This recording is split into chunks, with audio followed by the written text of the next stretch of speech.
pupunta? Sa Provincial Veterinary Center, magpapabakuna. Alam mo na, as a responsible pet owner, kailangan pabakunahan yearly ang mga fur babies natin. Libre na, safety pa. Mas pati na rin tayo. Oo nga, no? Sige, ingat kayo. Sige. Ay, sa wakas.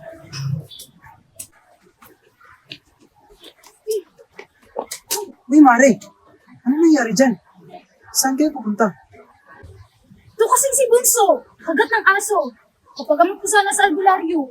Ano? Sa albularyo? Oo, okay lang. Nalagyan ko naman ng bawang yung sugat niya. Alam mo ba, napakadelikado ng kagat ng aso. Nakakamatay yan. Kaya, dalhin nyo na lang sa health center. Oo nga, ate. Ayoko pong mamatay. Sige, salamat. Huwag maliitin ang rabies. Delikado ito. Nakaka-apekto ito sa utak. Or worse, maaaring kang dalhin ito sa bingit ng kamatayan. Hindi solusyon ang pagpunta sa albularyo.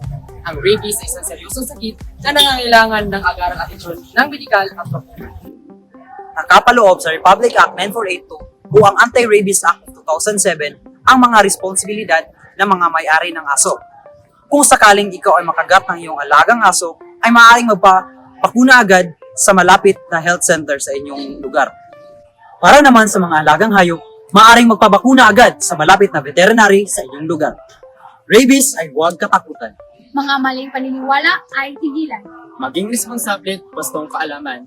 Upang goodbye rabies magpakailanman. For more information, please contact Mr. Melvin N.B. Incabo.